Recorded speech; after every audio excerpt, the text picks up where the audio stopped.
So, welcome everybody. Thank you for joining us tonight for the Housing Crisis meeting convened by Frome Area Community Land Trust with support of the Town Council. I'm Sophie Docker. I'll be facilitating this evening's meeting. We want to make the meetings available to as many people as possible, regardless of where they are. So we're using a hybrid setup of in-person and on Zoom.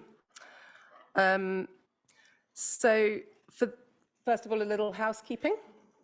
There are emergency exits there, and obviously the exit that you came in through and down the stairs, and the toilets at the end of the corridor on the right. For participants using Zoom, please use your electronic hand to raise your hand by clicking on the participants button at the bottom of your screen. Is that right? And for those of you in the room, raise your hands. So for those of you on Zoom, again, please pose questions through the Q&A board. Attendees' names will become visible on the questions board for the recording as your question is answered. For those attendees in the room, if you can say your name when you're answering the question, that would be great. So tonight, Hannah will be managing Zoom participants and the questions board. So please remember the meeting is recorded, so anything you share tonight will be in the public domain. Great. So I'm going to pass over to Roger Saunders to introduce us this evening. Thank you. Thanks, Sophie. Just put that on just to make sure you can hear me. There we go. So my name's Roger Saunders. I'm the chair of the Frome Area Community Land Trust. And thanks to all of you for turning out tonight. It's lovely to see you, and it's heartening to see so many people who are really concerned about the housing situation in our town. I'd just like to also thank Frome Town Council while I'm at it, who have done a lot to help organise this evening, and as well as letting us use their council chamber and so on. I'm going to just give you a bit of background so you understand who we are and kind of where we're coming from, and then I'll explain a bit more about the reason for this meeting. Back in 2017, a group of us set up Fair Housing for Frome with the aim of addressing what we saw as a housing crisis in the town. And the evidence for that were rapidly rising rents, rapidly rising house prices, a lack of affordable housing, and growing homelessness and housing insecurity. You may have heard of some of the projects that have been carried out since then. I'll just mention a few examples. There was Zero Nights, a home share scheme, a landlord's forum, setting up a tiny homes group, masses of publicity, information and advice work, a lot of it for tenants in the private sector. And we've done a great deal to keep highlighting the issues about housing and lack of decent and affordable housing for some people in our town. In 2019, we decided that as well as just trying to make the best of existing housing stock, it simply wouldn't be possible to do what's needed without at least building some affordable housing. We felt that not enough was being done by others, so we decided to set up a community land trust with the aim of acquiring some land and building some genuinely affordable homes for local people in housing need. Since that time, we've done loads of land search. We've reached out to landowners. We've had negotiations with many landowners, developers, Mendip Council, Somerset Council. We haven't yet built a single home. At any one time, we've got about 2 or 3 potential projects on the go, as we have at this moment, and we will be building homes, but I can't tell you exactly when. We decided recently to merge Fair Housing for Frome and the Land Trust into one organisation. We were always linked, but basically a group of people came together with energy to work on the Community Land Trust. Others were already putting energy into housing projects within Frome. So we'd kind of worked separately, but we've decided recently to merge. So we are now one organisation, Fair Housing for Frome and the Community Land Trust. And we shall continue to do this land search work and all the negotiation. And we'll carry forward many of the Fair Housing for Frome's projects. For example, the Frome Renting Alliance, which is a support group for renters, lettings agencies and landlords, the Frome Housing Notice Board, a legacy scheme for people who wish to donate their homes or cash for local people in housing need. And something we want to do much more of is to enable people in need locally to get their voices heard. One of the things we've noticed is that it's so easy for people at the sharp end to have their voices sort of drowned out, and we're going to do much more in this newly merged organisation to enable people to have their voices heard. I'd just like to take this opportunity to point out that we really need help. So we're all volunteers. If you are able to help in any way, we'd really appreciate it. I've noticed in the past that when I've asked people, they've said, oh, well, I've wanted to help, but I didn't know how. Or they've said, oh, a bit worried about you lot, you know. And people would have their reasons. But one, we're a very friendly group. Two, you don't have to sign over your soul or loads of your time. If you can, I don't know, if you've got particular interest or skills that you can contribute for a particular area of activity, that would be fantastic. If you want to join one of our working groups, that would be great. If you want to become a director, we're still looking for directors and open to new directors. But if you can't do any of those things, we'd really appreciate it if you could, at the very least, become a member of the Community Land Trust. So you pay £1 and that's it, and then you do hear from us thereafter, but it doesn't put any obligations on you. And if you're interested in doing that, there are forms at the back, if you haven't already done so. I know quite a lot of people in this room are already members, and actually quite a lot of people in this room have been doing actively much of the work that I've been talking about. Anyway, coming to tonight's meeting, why do we want to have a meeting now? Well, after all these years, the housing crisis is getting worse, isn't it? It's getting more intensive, and it's intensified by the cost of living crisis. So what we want to do now is really to try and come together as a community to address this crisis. This isn't, our problem. It's not just your problem. It's all of our problem. And even those of us who are comfortable, in our housing, as I am, it's not comfortable to know that many of our fellow citizens in Frome are living in really serious housing need. So we need to come together as a community to address this. We don't have the solutions. But we want to work on this together to find at least some solutions, some ways forward, things that we can do, at least at a local level. So that's the aim of tonight. It's the start of a process, we hope. I would ask you, there's going to be an opportunity to discuss things, to give your views and experiences. I would ask people to attempt to be positive. I know it's very easy to find fault with things, to find no, but I can tell you we've been in so many meetings where people have said no, things that they don't want to happen. And we understand that, but also let's tonight try and say yes to some things, to come up with positive ideas. That would be great. We are hoping that partly as a result of this evening, that Frome Town Council will consider declaring formally a housing crisis in the town. We know the Town Council is pretty sympathetic to all of this and does a lot, but we hope that they'll declare that. And that hopefully will then lead on to working more widely to various actions, which we can talk about, but also to Somerset Council taking the same steps. I think that's all I want to say by way of introduction. We're not going to preach to you tonight. As I say, we don't have all the answers, or even that many of them, I suspect. We're just doing our best. But what we're going to give you is a sample of the facts about housing in Frome, and a sample of of voices from people who are at the sharp end of this crisis. And I think we're going to start with the voices, or a voice. Yeah, thank you, Roger. We're going to start with Delia sharing some information and stories with some personal stories of people in Frome. Yeah, well, first of all, some people have come forward to tell us their stories, which we've been very grateful for, and Vicky and Tim have made some short videos. So we're going to start with the first one of those.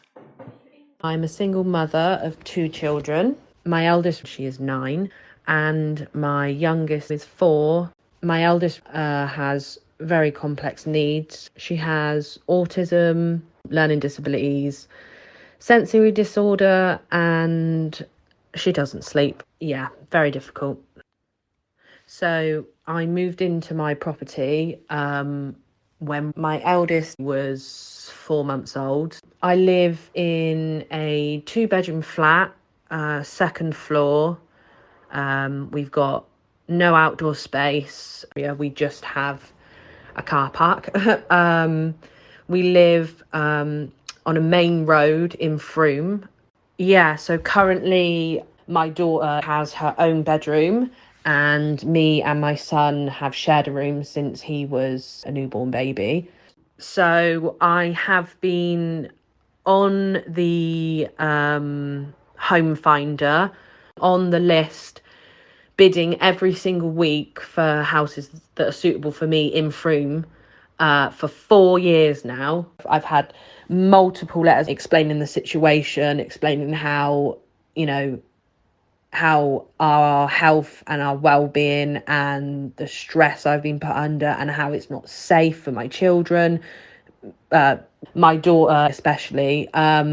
And unless you don't literally try your absolute hardest to the point where you're at breaking point to be able to get moved up, obviously, onto the highest priority that you can get, I feel like they just leave you there.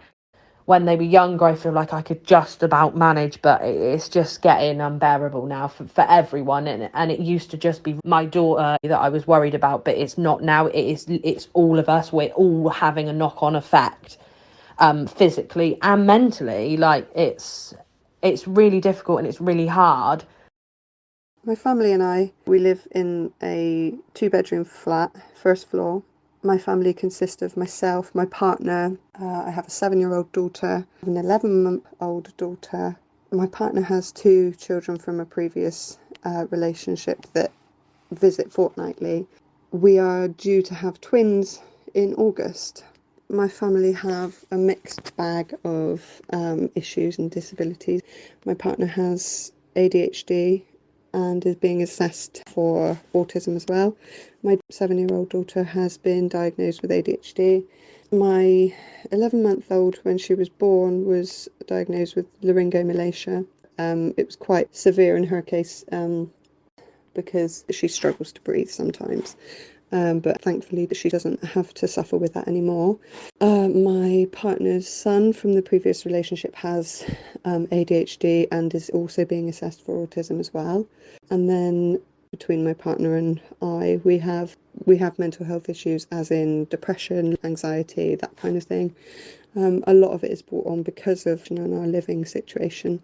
So some of the issues that we're having with our property at the moment, we currently rent and we go through a housing association. Basically, the ceiling in our living room has a leak from the ventilation system that runs throughout the whole flat. So the condensation builds up and leaks through the ceiling and onto our carpet and everything else underneath. I reported that back in February 2022. So eventually they sent out a ventilation specialist with a builder. So as a temporary fixture, they put up a piece of plasterboard and nailed that to the ceiling. And that was now maybe coming up to a year ago. So since that time, the black mould and the leak has come through, which means we can't use that area of the living room. And in a 2-bedroom flat and with the children, they're limited to where they can move around in the flat.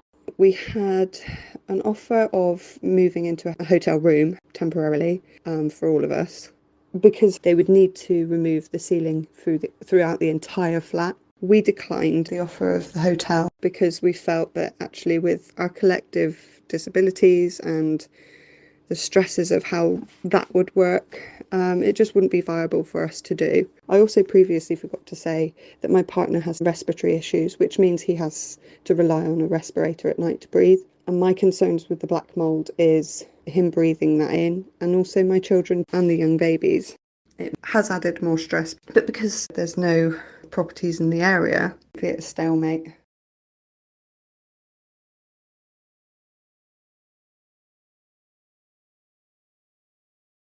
So I'm just going to start. I will introduce myself, but I'm just going to start with this quote, which comes from the National Housing Federation.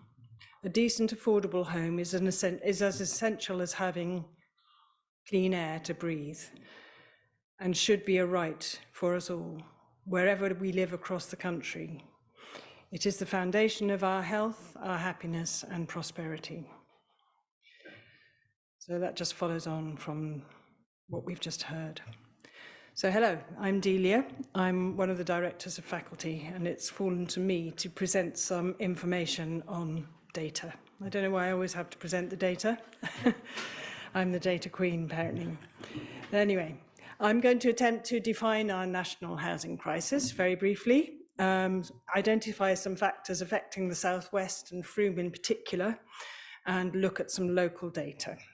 I'm sorry it's a bit dry. I'll try and get through it as quickly as possible. While I'm talking, I would like you to consider where might be some solutions. Roger's already asked this, and even are there any opportunities for Frome in this situation? There's one particular question that we really want to try and answer. What can we do individually and as a community to enable those of our neighbours who are not adequately housed to find a safe, decent home that's suitable for their needs and that they can genuinely afford to live in? I'm going to repeat that because this is a definition, perhaps, of a housing crisis. There are many organisations have produced definitions that look very much like this. But I thought I would bring this one up because this is from the Campaign to Protect Rural England, and which is the CPRE. And this organisation campaigns quite hard to prevent homes being built on green fields. And we can understand that, but also in a town like Frome, where there are no more brownfield sites left, what are we going to do about the housing crisis? But it's a repetition, really. A country faces a housing crisis when a significant part of the population doesn't have access to a safe, decent home that's suitable for their needs and that they can genuinely afford to live in. And they've actually made rather an eloquent report on why is there a housing crisis and what can we do about it. Housing, they say, the CPRE, is at the heart of what we want to see thriving and sustainable rural communities. They go on to say, homes for social rent are essential to this. Building affordable housing can help young people and young families stay in the area. This can ensure local services like primary schools, post offices, and even pubs stay open, maintaining a sense of community. By giving people with varying jobs and backgrounds the opportunity to settle in a town or village, genuinely affordable housing can create diverse and closely knit communities. So, yes, CPRE, you're right on those things. The other document I've had a look at is the National Housing Federation lobbying report, challenging the next government to be ambitious and transformative in its approach to housing. They say we want to see a clear long-term plan to meet housing need. Now, they say there are 8.5 million people in England who can't access the housing then they need. A large number. I tried to look for where their data came from, and actually I couldn't find any clear references, but I thought I would look at housing need, a definition.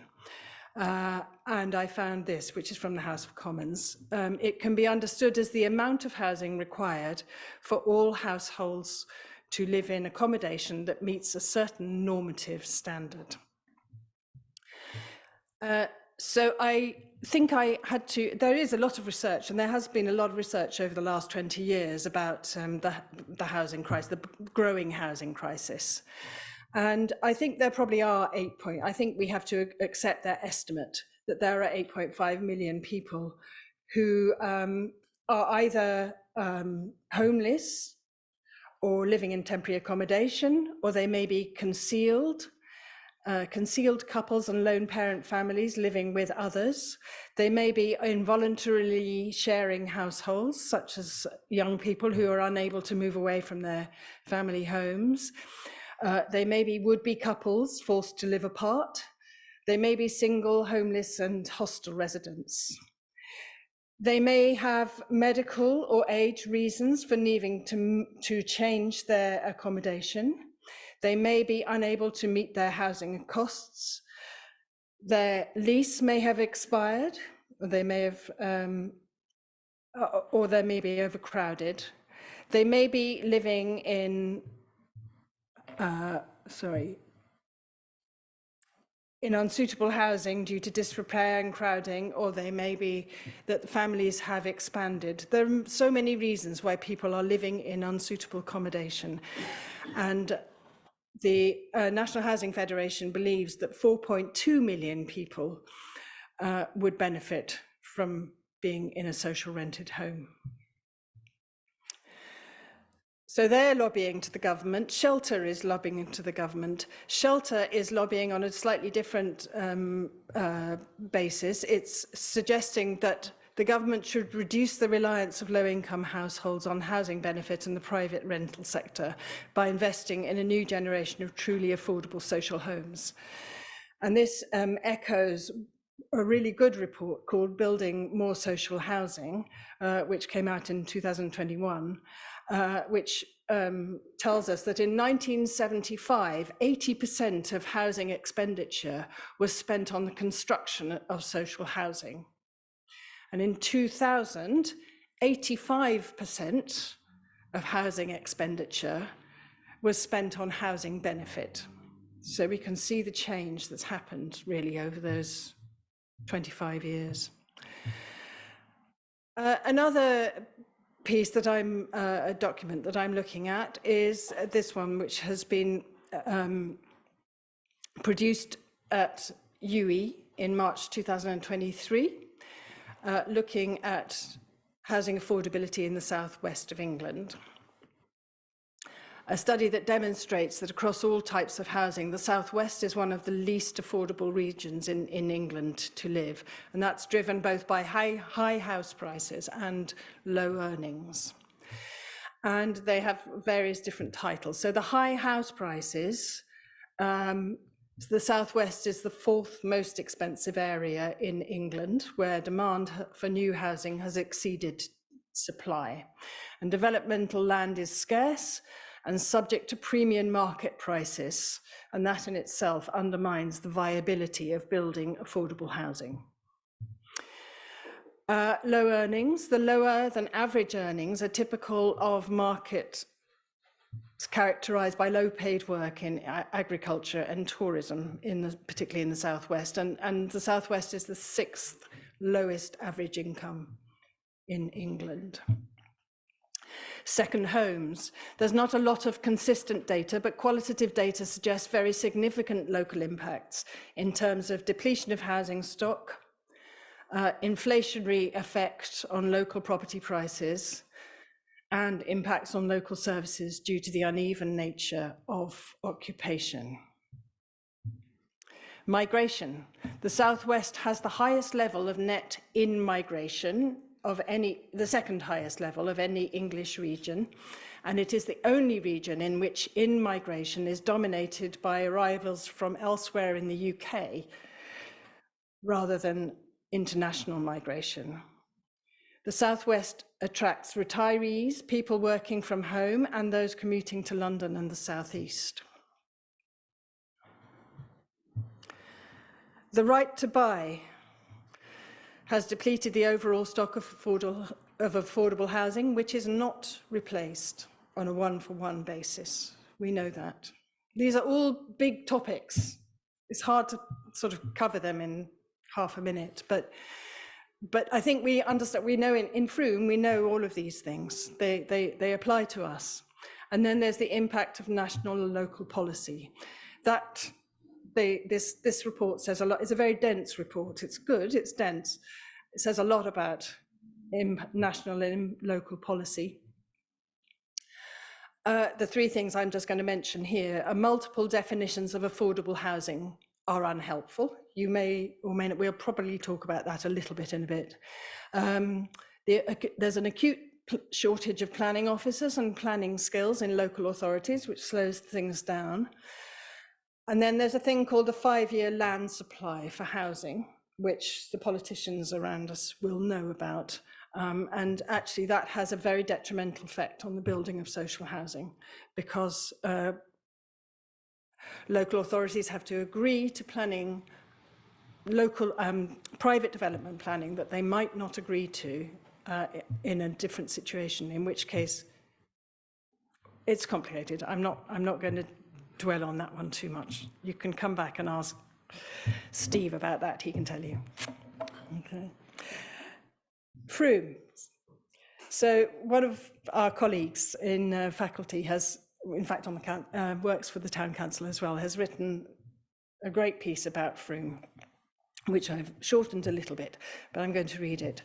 So Frome, with its thriving independent sector, its good links to major cities and its impressive history, is a desirable place to live, to work, and to visit.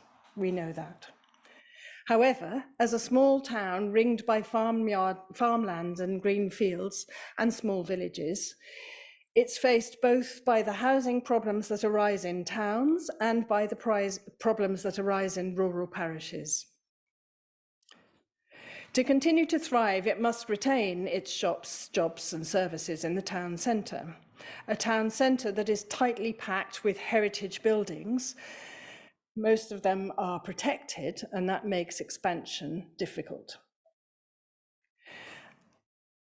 On the periphery, there's the keen need and the want to preserve the green fields that surround the town. And these factors create challenges for planning and for maintaining the diverse community that the CPRE were mentioning in their report that I spoke about earlier. So it's hard to maintain the diversity when we can't build homes for people in housing need. Looking at local data, one of the things that we have some data on is affordable rents. There is a difference between affordable rent and social rent. Affordable rent is basically 80% of market values. That's how it's defined. Social rent is calculated using a complicated formula. It takes account of the property's relative value. It takes account of relative local income levels and the number of bedrooms. So this is the only social rent takes account of local incomes, and I think that's very important. And social rent is considerably less than affordable rent. So sometimes it's called genuinely affordable. We have to give it another name, but actually it's the only affordable. Oh, sorry, it's going back. So these are the current average private rents in Frome. For one bed, you're paying between £600 and £700 a month. And this is from Harlow's of Frome, a letting agency who tend to let as fairly as they can. Other agencies, I think, try and persuade people to charge more for their homes. This you can't see, which is fine, but this comes from Mendip. This is about the numbers of homes that have been built since 2007. And the take home from this is that as of the 31st of March 2022, so that's last year, since 2007, 1,754 new houses have been built in Frome. Of those, 402 were affordable, which is 23%. And then houses with consent but that not yet built, there are 563 of those, 94 of which are affordable. That's 17%. Now, this is strange because actually each district council or whatever is asked to ensure that of every the private developments, of every large private development over 10 houses, 30% of that should be affordable. So it's interesting to see how few actually have been built in comparison with the 30%. And it's interesting to know how easy it is for the developers to wriggle out of their responsibility for producing affordable homes. The other data I'm going to look at is from Home Finder Somerset. So this is the register of people who have applied and met the criteria to be registered on as waiting for social housing. And it goes across Somerset. But we've been working with somebody called Rupert, who's very kindly helped us to look at the data in more detail and find out. And we've asked some questions. There will be more questions, and I'm not speaking about all the questions that we have asked. But we've asked some questions, and these are the answers. So the first question is, by band and bedroom need, how many households are there on Home Finder Somerset who have selected BA11 as their first choice? That's this area. And we've got this rather difficult graph, but I'd like you to look at down this side. This is the 1 bed, 2 bed, 3 bed, 4 bed, 5 bed. So that's the size of home that people have asked for. And it's interesting to see that, and then we've got the different bands. We've got the gold, silver and bronze band, the yellow, the grey and the pink. Now that's an indication of need. So if you're on gold band, you have high need, silver, moderate, bronze, low. Yeah. And we can see that about 300 people have applied for a 1 bed. About 200, I've done my sums very quickly, have applied for a 2 bed, just over 100 for a 3 bed, and then 4 and 5, we've got around 50 people applying. Okay.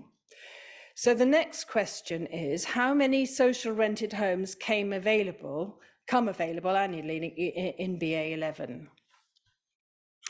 And in 2023 so far, we've got 15 1 beds, 13 2 beds, 6 3 beds, and no 4 beds. Now that's against, you'll remember, 300 who want a 1 bed, 200 a 2 bed, 100 a 3 bed, and so it goes on. So houses are coming up, but not at the speed that they're needed. How many applicants bid for each available property in BA11?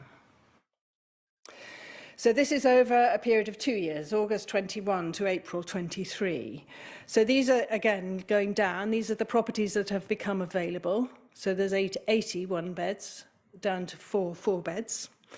And on average, 96, 62, 110, 47 people vote.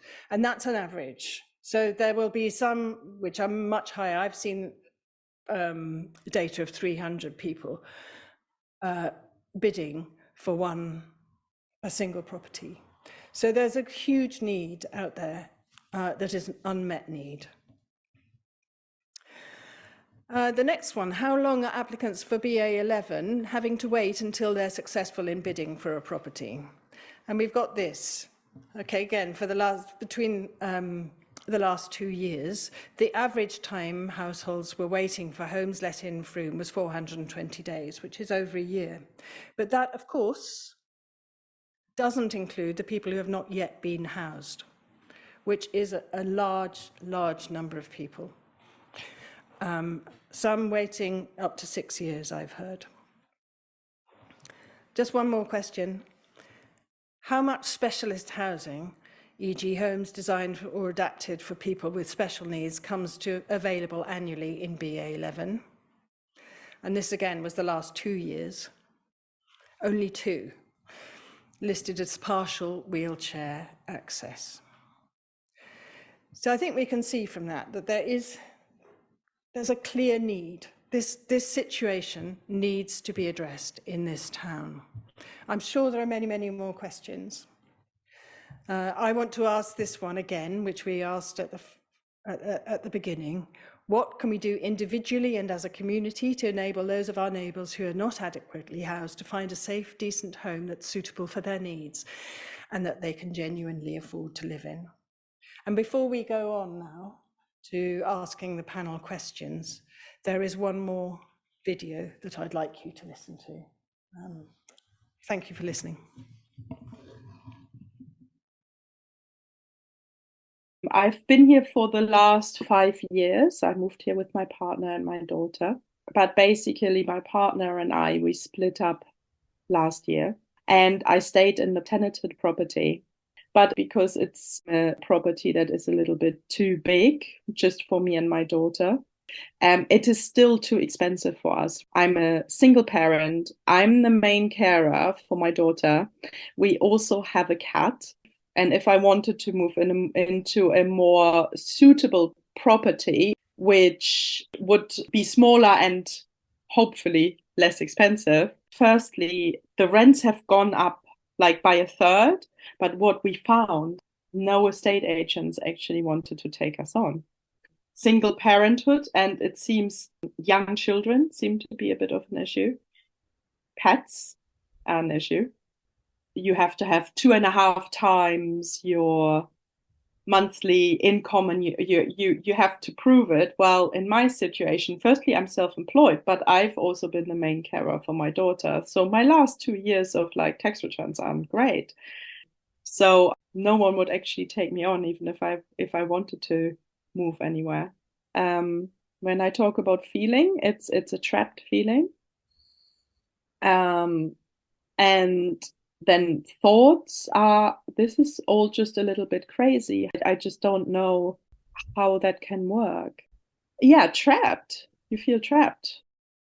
I moved to Frome 7 years ago, me and my son, and I found a house that I thought was going to be a temporary situation because it was so tiny.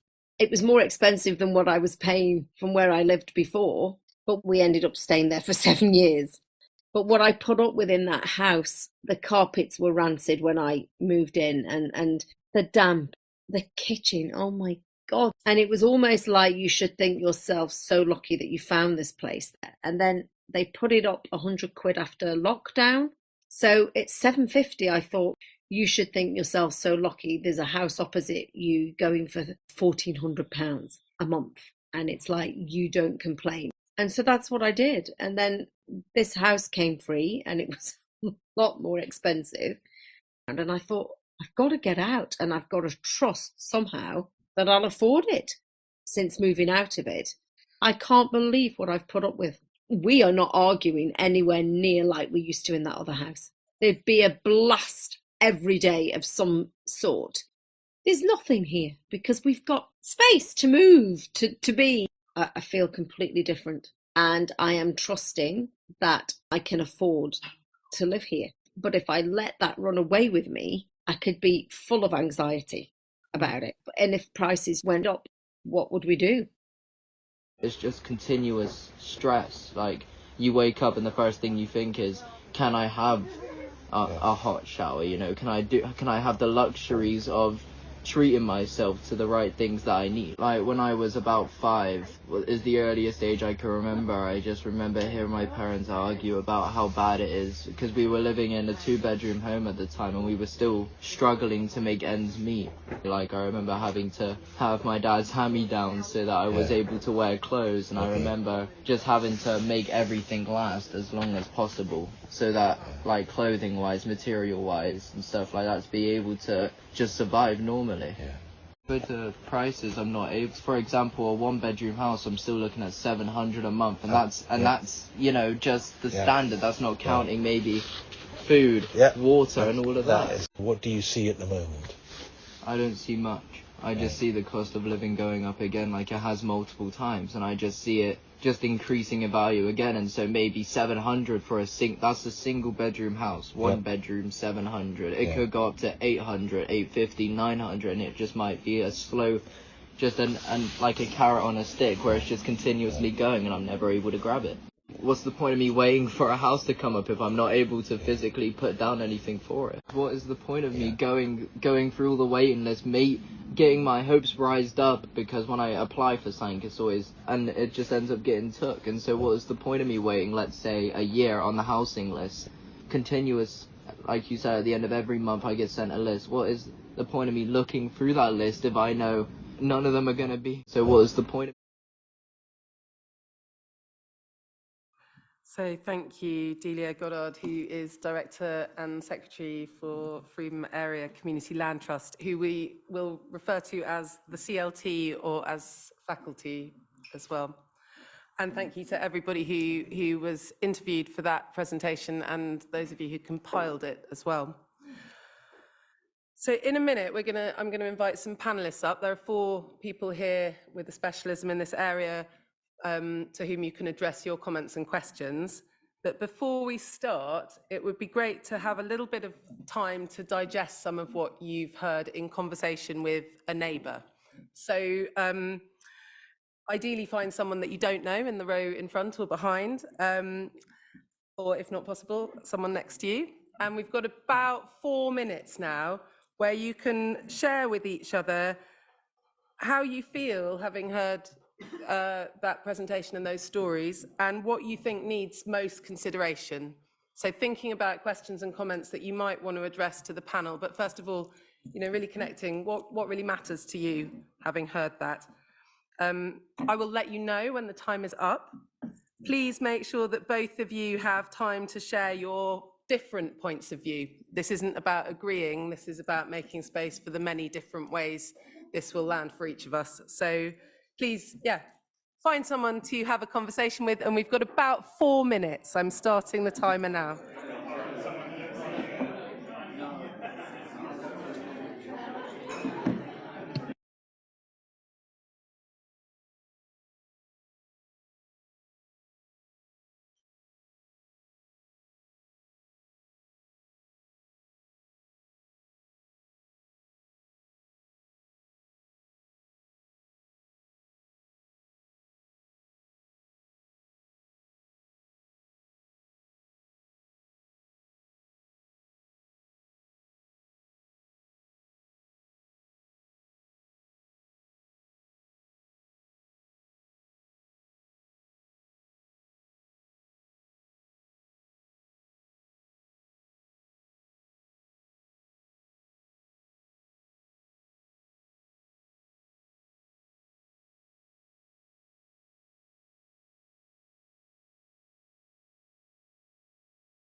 So 1 minute remaining. There's 1 minute remaining.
So that's our 4 minutes up, I'm afraid, inviting you to come back together, acknowledging this is a painfully short amount of time to discuss such an emotive and far-reaching issue.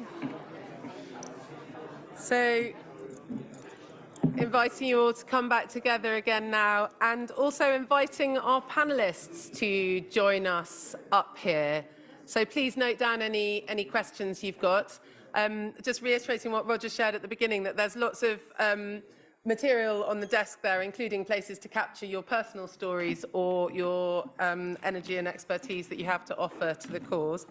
So inviting our panelists up.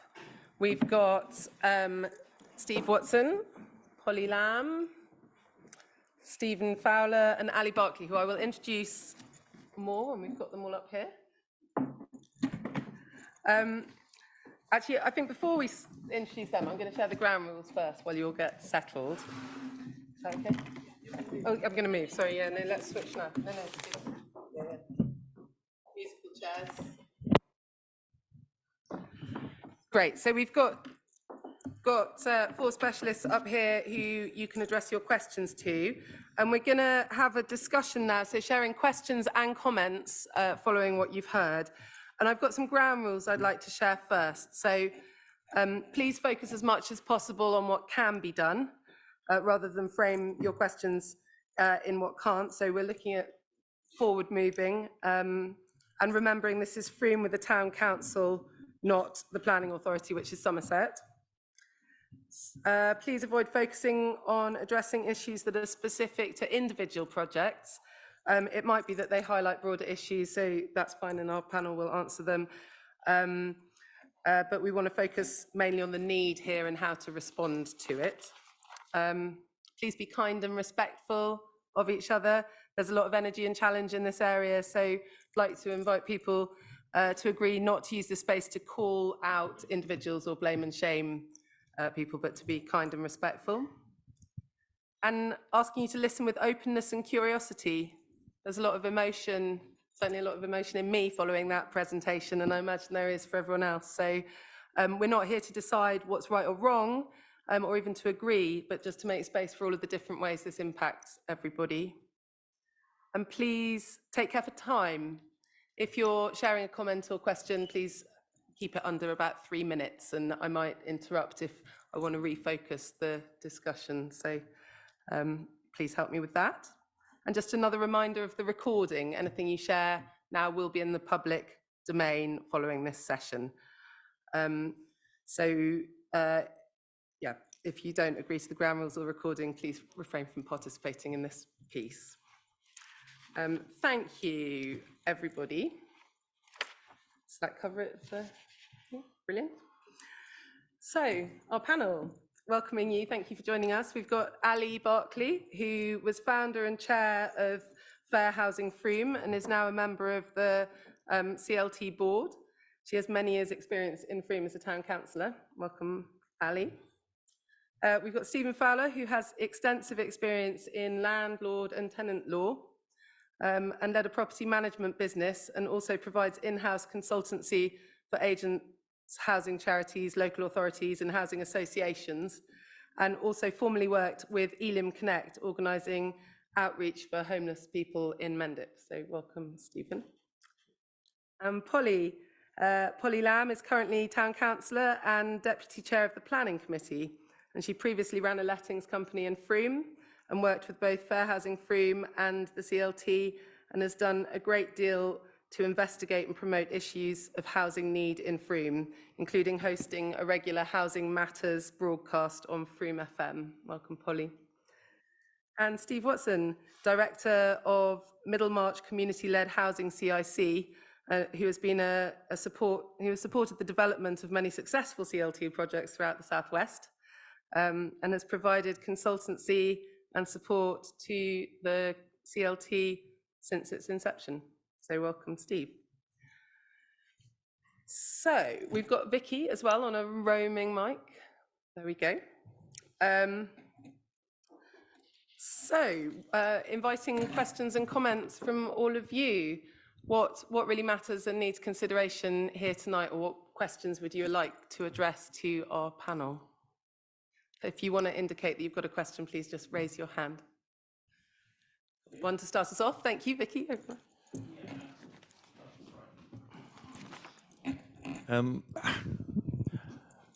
What have you been looking at conversion of flats and properties over shops and town centre dwellings? Have you been looking at? Yep. Over to you, Steve. Oh, do we need to turn the mics all on as well now? Okay, is that live? Yeah, I support probably about 75 community land trusts across Somerset, Devon and Dorset, and that question is a common one, and the answer to that is almost universally no, because whenever we've looked at those kind of projects, the values of the properties have made them too expensive to attract the level of public subsidy that it takes to produce social rents, which, as Delia referred to in her presentation, is the form of tenure that every CLT that I work with wants to achieve. So it's a factor of the property prices in the Southwest, really. My colleagues in the Northeast and the Northwest are able to achieve affordable housing through existing properties, but here I think I'm right in saying it's 100% new build. Thank you, Steve. Does anyone else want to respond? Yeah, I mean, I'd agree with that. I mean, it is difficult to make it stack up financially to convert an older building, particularly if it's on different levels. And developers or anyone wanting to do that now have also got to consider recent legislation, the Fire Safety Act and the Building Regulation Act of 2022, which have come post Grenfell, absolutely essential. But it saddles properties that are higher up and where we've got shared communal areas. It's saddled on an extra level of cost, rightly so, probably, but it is another factor that's making it quite difficult to do conversions. Thank you. Anybody else with a question? Thanks, Vicky. Actually, it might be nice if people shared their name before. Yeah. Is that, we're asking people online to do that. Is that okay? Anita Collier, Frome Town Council and ex-director of Fair Housing for Frome. I just really want to talk a little bit about developers. And I know there is a lot of work going on within Frome Town Council, within the Planning Committee, about putting pressure on developers. And I know Frome particularly is trying to hold developers to not only work to the 30% minimum of social and affordable housing, but to try and aim for 40%. But I'm just wondering, that's a bit pointless if the actual builders in the end then don't adhere to what's been promised within the plans. And I don't know if there's any way we can put pressure on Somerset as a planning authority or developers somehow to pay some sort of penalty if they don't adhere to what was originally promised within the plans. So I don't know how feasible that would be, but I think it might be worth a shot, because that's really where we're going to get a lot of social housing coming from in this town, is the new developments going up, where we stand a chance of getting a reasonable number of decent size houses, the right size houses for people. But it's important that they're actually built, not just planned. Thank you. So what options are there to amplify the voice of people, to put pressure on Yeah, I think, yes, really. I mean, we're starting to do that with developers themselves, and almost to the extent, luckily now, where they're starting to talk to us before they put in planning applications. So I know that's, and you'll agree with that, Polly, won't you? That's a lot of work that's ongoing already. But I think we need to go further and put pressure on Mendip, and maybe our MP when he or she is elected, but pulling in all the strings we can to make those sorts of things happen. Thank you. Molly, would you like to respond? Yes, sure. So work is that? Yeah, it's on. Underway to redo the neighbourhood plan, which will outline what it is that we want in Frome, and then that will certainly be, something that we'd be aiming for would be to state 40% affordable housing. And I think to go further and declare a housing crisis as a town council, even though we're not a housing provider at the moment, and to potentially lobby Somerset to do the same, would just put housing at the top of the agenda. And if you just took housing issues into everything that was being discussed, then that carries through all the cost of living, etc. And I think that a lot of the things that we heard at the beginning were to do with people having nowhere to go, even when their house was really unsafe to live in, and that level of priority. That if there's nowhere to go, we need to take the initiative to keep it at the top of the list. So I think there's a lot of work being done underway. Thanks, Polly. Does anyone else on the panel want to pick up on that? Ali? Yeah, I mean, I think I would agree about the housing crisis, calling a housing crisis, because I think that immediately attracts attention in the town as well as the county. And there are other places that are also wanting to do this. Because I think awareness is essential in a place that housing is in crisis. But I also think the effect on planners has to happen, because they are saying yes or no. And I know it is sometimes just saying yes or no and then the housing isn't built, but it just increases that pressure. So I think that would be a first step. Stephen? I mean, is there a housing crisis in Frome? Yes, of course there is. There's a housing crisis in so many of our communities, and I completely agree it needs to be moved up the agenda. But let's listen to the stories we've heard tonight. And I in my mind, thinking of so many people that I've spoken to, even just in recent weeks, that would tell similar stories. And actually, it's difficult to listen to those stories without understanding the sense of hopelessness that people feel, particularly if you know you're just one of us, a huge number of people is in a queue. I mean, the pathways to housing are blocked for so many people, and the pathways for housing are not available at all to so many people. So that is a crisis. And I think that one of the things that will be good about declaring a crisis here in Frome and in other places, that it actually perhaps helps to change the mood agenda, to think that maybe actually someone has heard what we're saying and something is actually happening. So I think that the declaring a housing crisis is the right thing to do. But I think alongside that, I'm one who's perhaps a little bit in favor, and it's a bit controversial, about targets, really, because actually, I think it's important to decide how many new houses, affordable houses, how many houses can be built to rent or come onto the market to rent in Frome. And those targets should be set, and we should all work hell for leather and to hold the people that make those decisions to meet those targets, whether that be local planners, whether that be local authorities, whether that be developers. And there's all sorts of things that can be done, but you have to actually kind of restore some sense of hope, and you have to actually set some targets so you've got something you work to. So that's my view. So. Thank you. And Steve, I think, as well, and then we'll come to, we've got a couple more questions, but to Steve first of all. Yeah, just pick up the, I think the point you were making in that question was about the shortfall of the affordable homes against planning policy, which is a point that Delia brought out in her presentation. I certainly see that as one of the motivations for CLTs to form, the frustration that people feel about this shortfall. But worse than that, in a sense, is that once those affordable homes have been provided, they're still subject to the right to acquire, which is another form of right to buy, and the rented homes are subject to the right to shared ownership.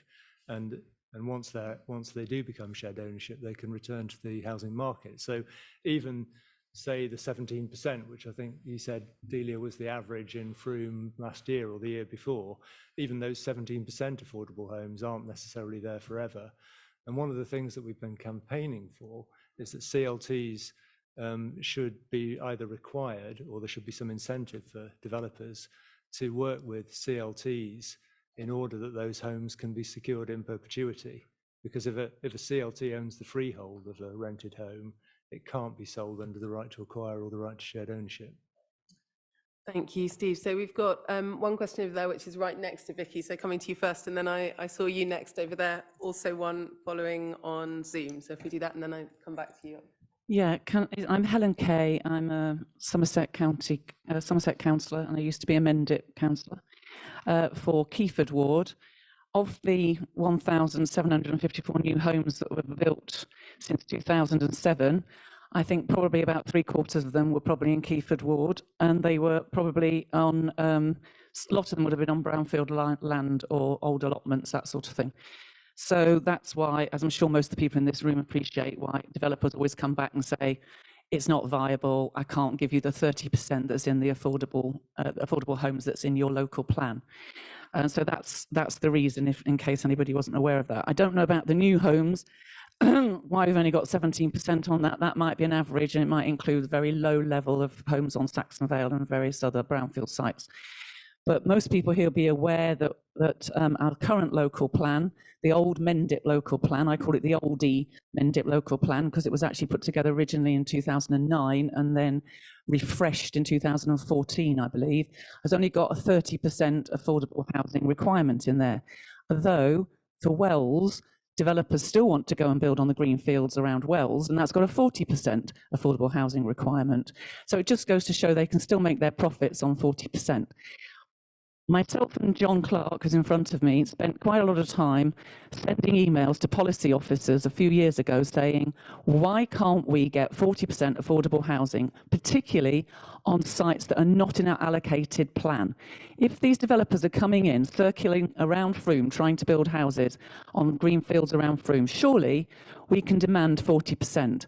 And we got all sorts of answers back, which basically kept saying, no, no, no, we couldn't demand 40%. We had to use our oldie local plan, even though they were coming in and not building on the allocated land. I actually think that the Lib Dems, who are currently in administration now at Somerset Council, would want to see a higher proportion of affordable housing. They'd be supportive of 40% affordable housing. But we've got a 5-year wait, 4 to 5 year wait before the local plan, the new local plan comes through. So we've got to use that old local plan with 30% affordable housing in it until that comes through, unless we can do something. I don't know if we can do some sort of something ahead of the new local plan, some kind of guidance that we can put out that says that we expect 40% affordable housing, and we expect the developers coming forward from now on to look at that guidance. That's about as much pressure as we can put on them. So when you talk about putting pressure on people, I'm very, very aware of it. I'm always battling on the planning board, trying to get as much affordable housing as possible. The other thing I'm finding really irritating is that on the fields outside Frome, we gave outline planning permission for up to 131 houses just off Little Keyford Lane. The developers come in now proposing 102 houses. So they're actually going to build at a less dense density than they were going to originally, and there's going to be far more detached houses that have got 4 and 5 bedrooms. So obviously I've put in a comment to the planning officer saying, please look at what's written down in the housing needs assessment, but this is referring to the old local plan. But even in there, it says we need lots of 1 and 2 bedroom houses. And I've said, and I try and get them to up the amount of properties that they're squeezing onto that field. So I think we need higher density if we are going to build on our fields. We need higher density. Obviously, people need gardens. The last thing in terms of my question for the panel really was about about under occupation. You didn't put that in. We've got second homes, we've got various other things. I have a 3-bedroom house. I've got a lodger. Sometimes I have 2 lodgers, right? But actually, I know that my house is under occupied. I think probably some people here live in under occupied houses that were built for families. How can we somehow? I think there was a scheme for older people to bring in young people to sort of help them with their sort of tasks. But I mean, can we try and get this idea of having lodgers on as one of the initiatives back again, or taking people in temporarily? And secondly, one of my young lodgers, when I had 2, I wanted him to move out, but it was in a small room and he needed more space. I kind of had to help him get somewhere. And the only place really I could find for him was an HMO in Nunney Road. People will probably know it, some of you. I don't think there's many HMOs, and I'm wondering if we need to actually sort of start to try to encourage HMOs as well for the young single people that are just trying to leave, houses and multiple occupation, where you get like not exactly student accommodation, a bigger room than that, so that they can sort of make a home there, but having perhaps shared kitchens and that sort of thing. So I don't know what the panel think about that, but that might be a first step. I mean, we've also obviously had the Tiny Homes Initiative and various others, but we never talk about HMOs, and I do wonder if we need more of those. Okay, thank you for listening to that very long contribution. Thank you very much. Talking about higher density housing, 40% affordability requirement, and under occupation or multiple occupation. Does anyone, Ali? Well, only for rather than just sort of saying, "Oh, we've tried that." There is a Fair Housing for Frome actually set up home share, which is exactly what you're suggesting with older people and younger rentals. Well, all normal people, but it's often older people who have got bigger houses. Normal older people. Yeah, all normal older people. But I mean, all of those ideas are really good. And I think going back to Roger's comment about, we have got a handful of directors who volunteer, and we work very hard within the time we can. And they're fantastic ideas, but we need more people. I mean, the rental room schemes have been around a long time, and they're really good because, as you know, your council tax is not increased as the owner of the property, and you can derive, I think it's about £7,000 a year, or something like that, £700 a month, I think, tax-free. It's completely free of tax. So that scheme is available and should be, but it's not for everyone. We've certainly rented out rooms in our house, and it's been very successful. But I think, and houses in multiple occupation, are partly a solution, but it's complex. I mean, because it's quite difficult to persuade landlords to create an HMO. It's kind of, I think, unnecessarily worrying for some people, because actually creating an HMO is relatively straightforward. Some will fall into licensing, some will not. But the procedures around it are relatively straightforward, but it's kind of been miscommunicated over the years, and people think of HMOs, student lets, and so on and so forth.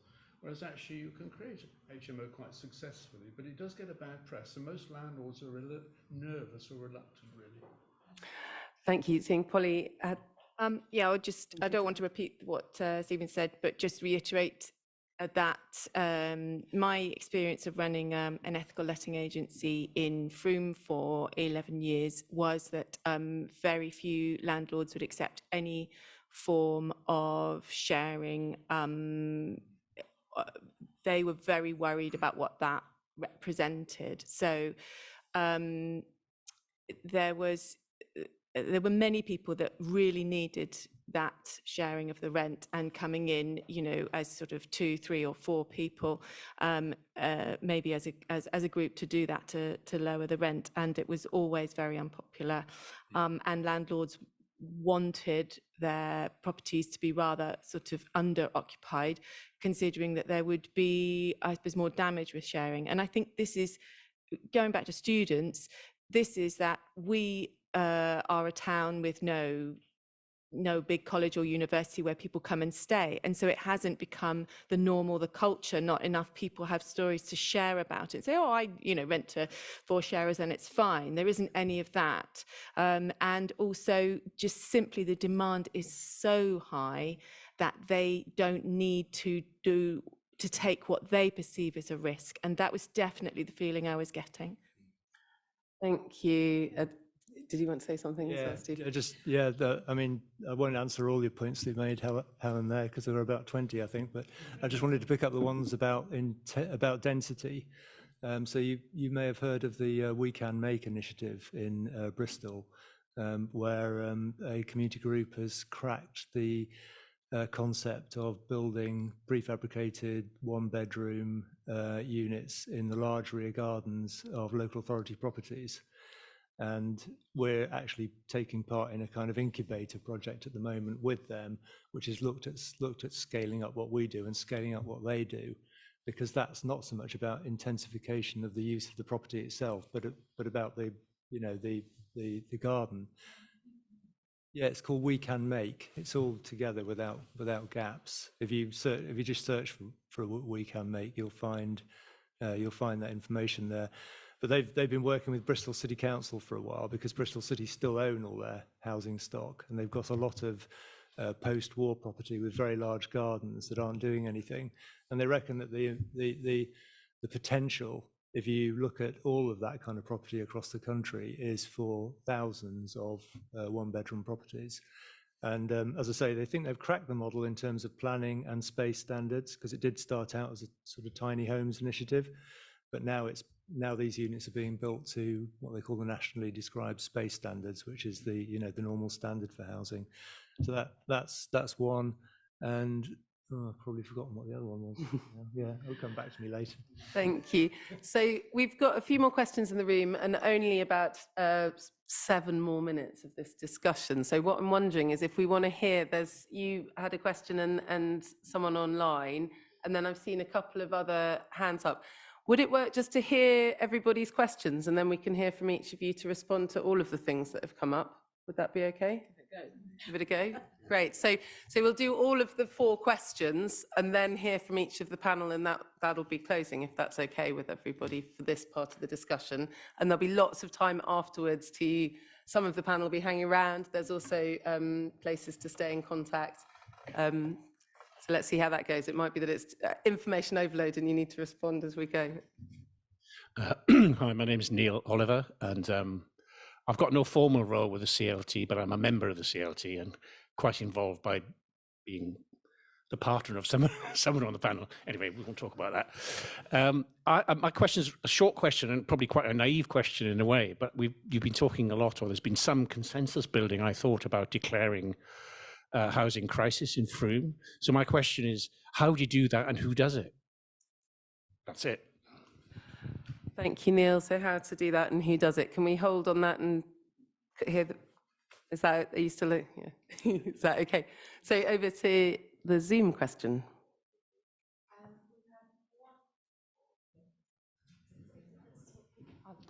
Thanks, Vicky. We've had one question online saying, is there a particular issue in Frome with the public objecting to pretty much any development, even if it's badly needed social housing?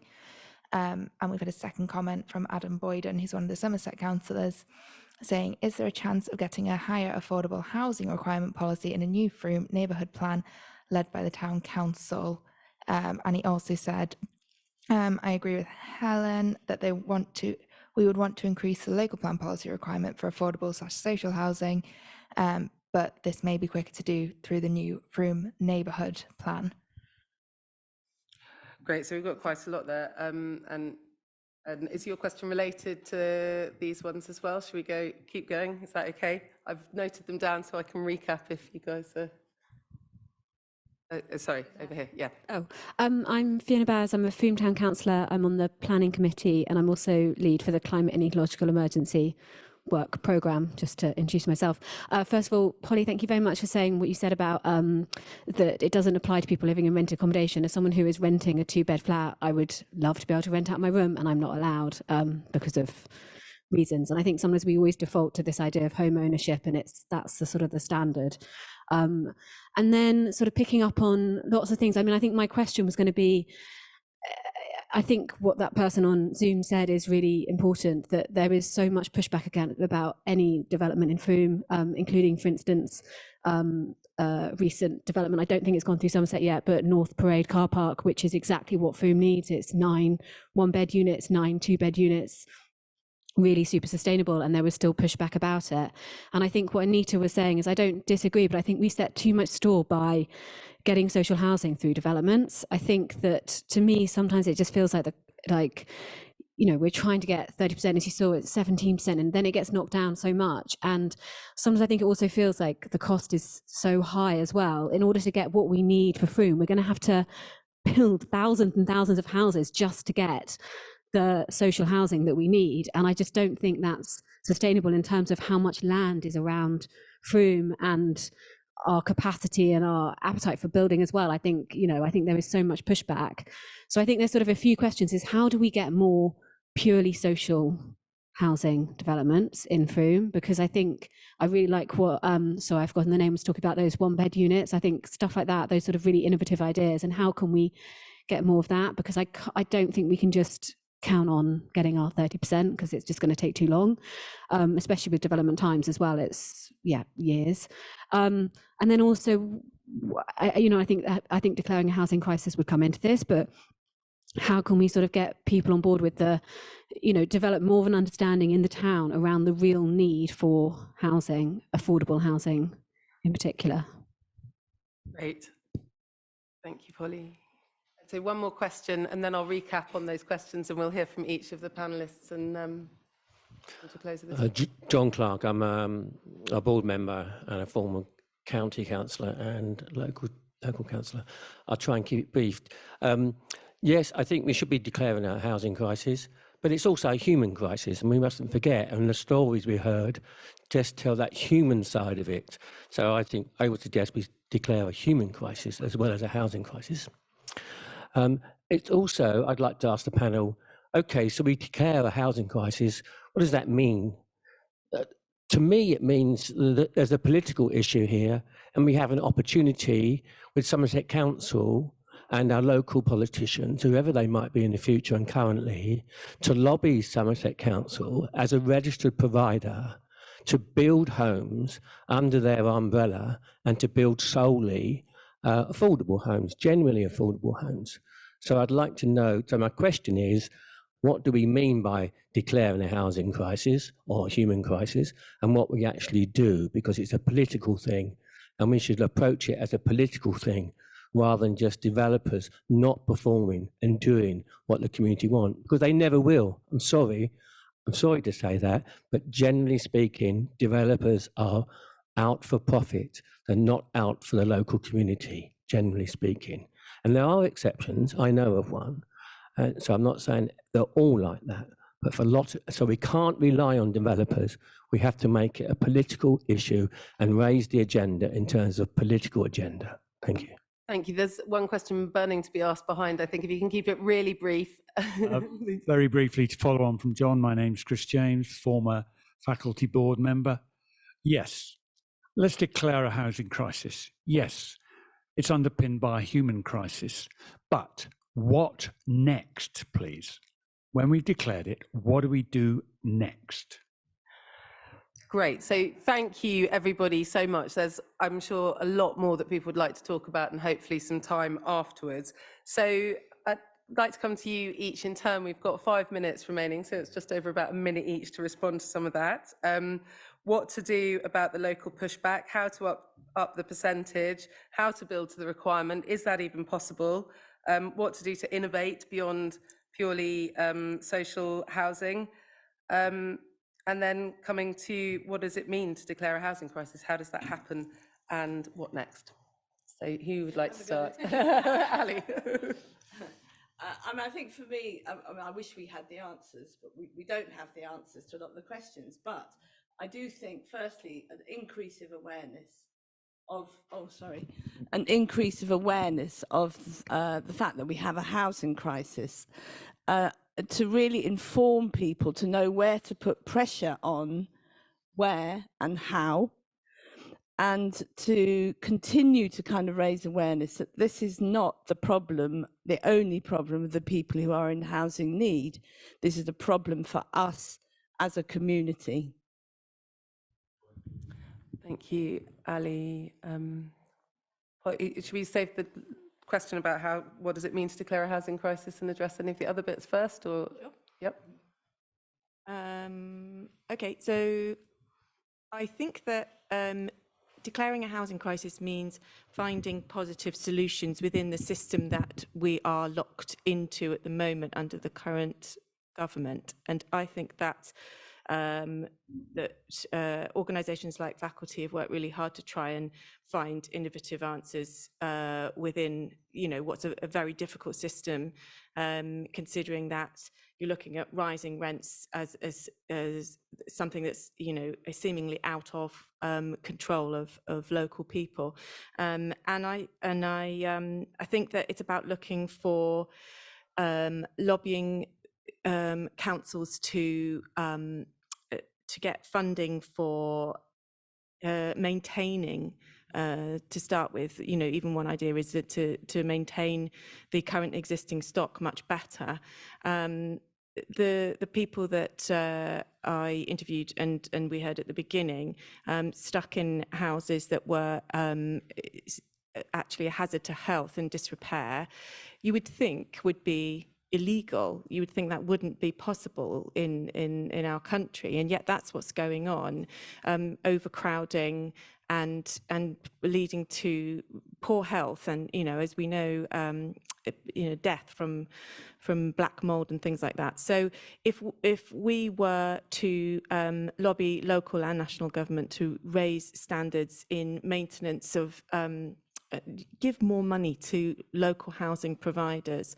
I mean, that's something that can be talked about on a local level. That doesn't all have to be national.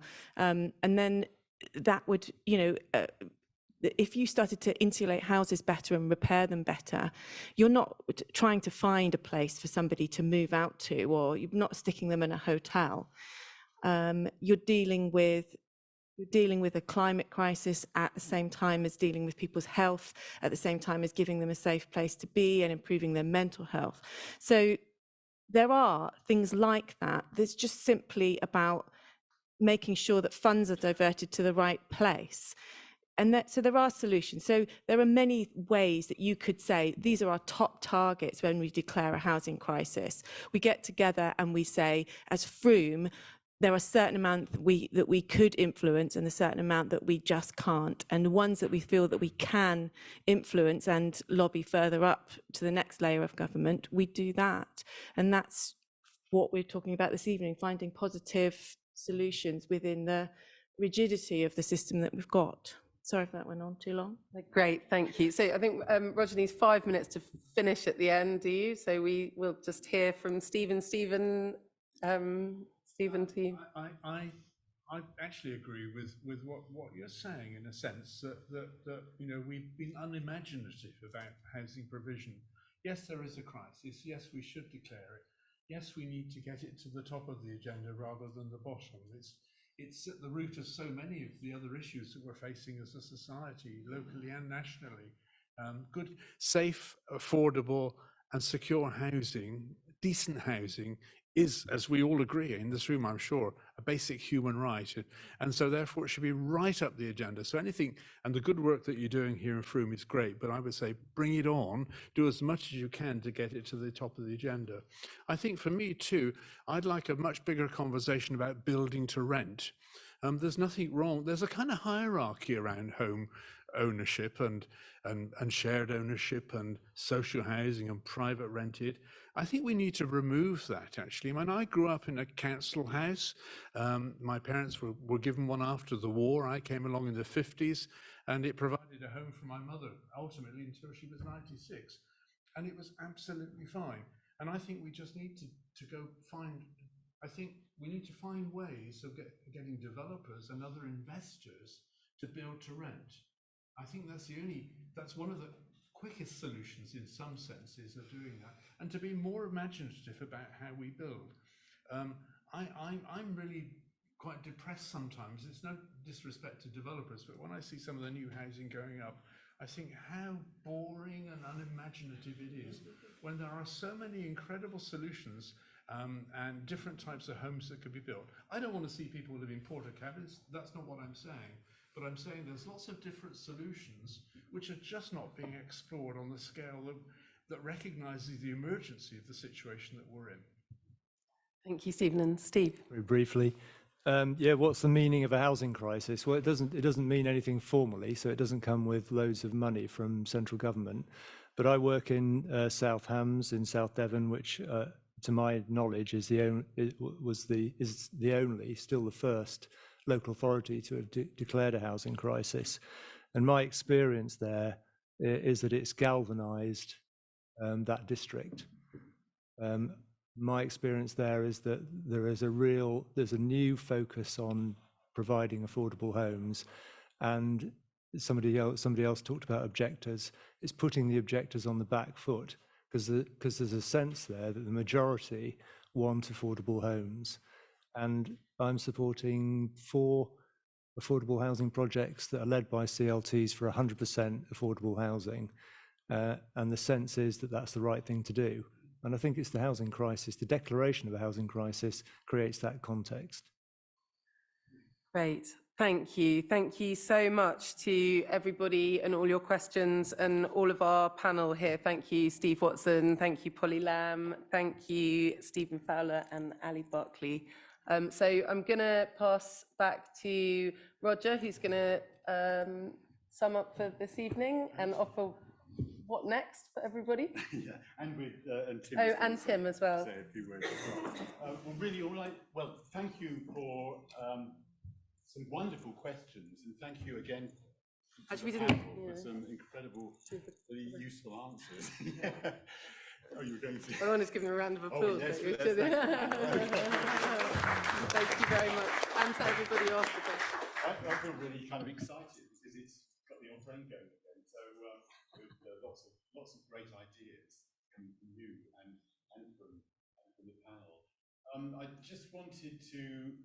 The one thing that did strike me, I was thinking.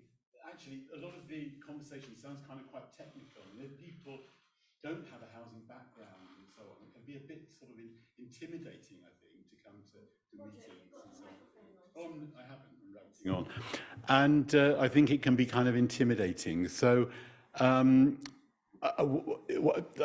thing I'd just say about the CLT is we're all amateurs, and we've all been learning a hell of a lot as we go along. And that's fine, you know, amateurs can have a big influence, as Steve has witnessed elsewhere. And actually, we run monthly development sessions as well, where we all learn new stuff. So that's, if you are interested, do let us know. I just wanted to say, in terms of going forward, something else that the Community Land Trust is doing.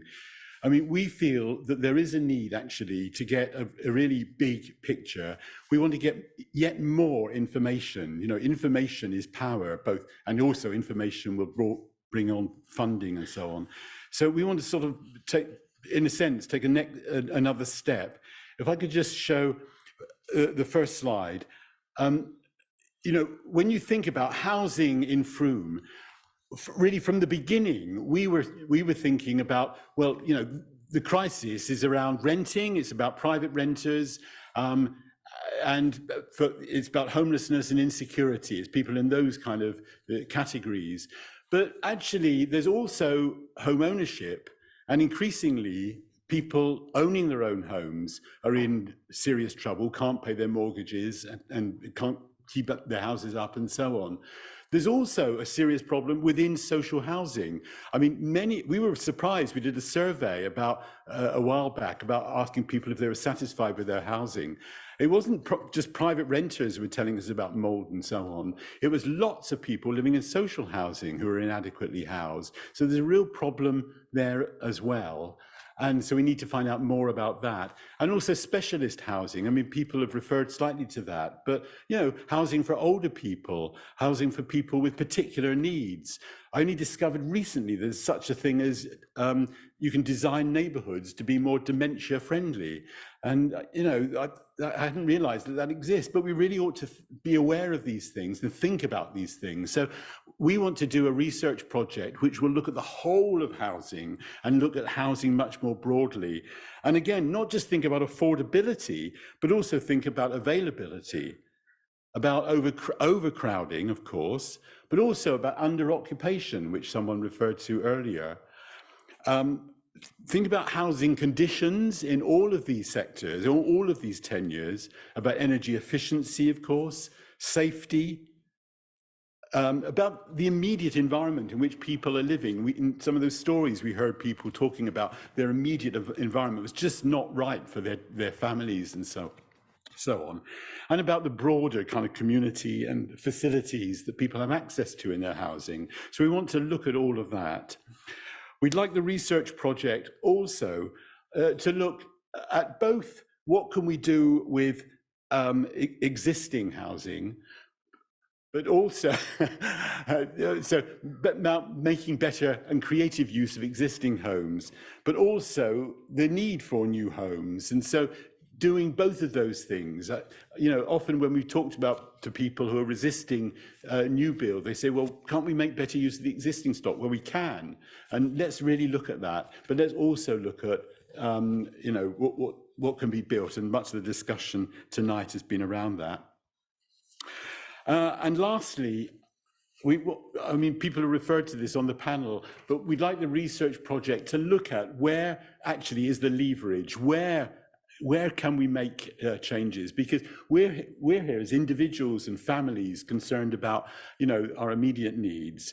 But when we're saying we want Frome Town Council to declare a housing crisis, but beyond, you know, and we as a community organisation are trying to do stuff, but it's very limited what we can do without the town council. And beyond the town council, there are so many other players. There's Somerset is the planning authority. So it's very limited what can be done without their engagement. And then there's the housing providers. And what about the banks themselves?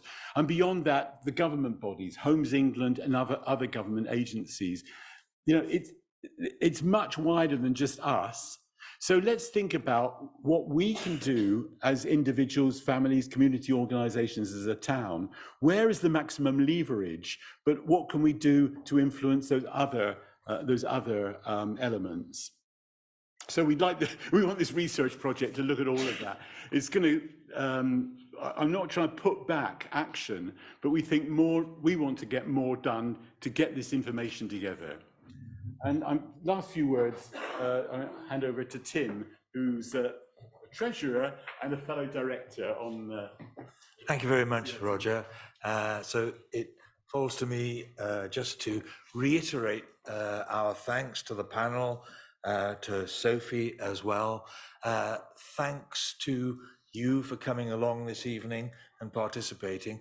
And actually, also, I would like to thank those people who have been able to contribute their stories. You've heard some of them tonight. There's a whole lot more written here. In working with Vicky to edit those down, I have been absolutely chastened by the emotion and the predicament of those individuals and those home families that are in some form of housing need. There's just a few that we've heard from tonight, but we've had the numbers, haven't we, of how many there are. There's an awful lot of that in Frome. That's locally, and nationally, it's huge. We would urge councillors to come together and declare a housing crisis. We hope that they will do that.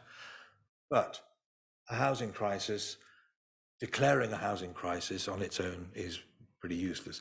It's the actions that we take following that, and we hope that actually the town council declaring a housing crisis will provide the leadership within the community, but it's actually also up to all of us in our community here to talk with other people, to raise the issue, to then actually take part in the actions that we are going to, we hope, undertake. All the things that the panel have suggested in terms of lobbying, both at council level and national level. So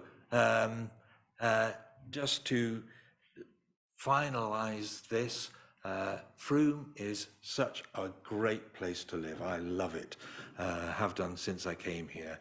And since the independents came to run the council, the Frome has actually pioneered quite a lot of things and community actions, and it's the way that the council actually works with individuals and organisations within the community that is really powerful. So let's make that happen.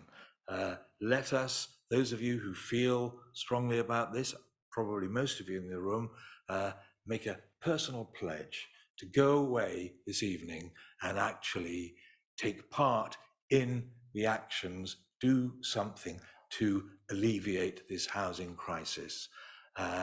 And if you want to become a member of faculty, that's great, but watch out for our newsletters.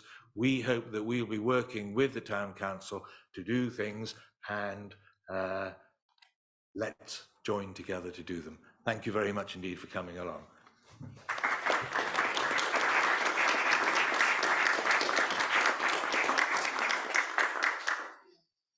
Thank you, everyone. Just to remind you, there's lots of material by the door to stay in touch, and I think you guys are hanging around for a little bit longer if there are further questions. So thank you all.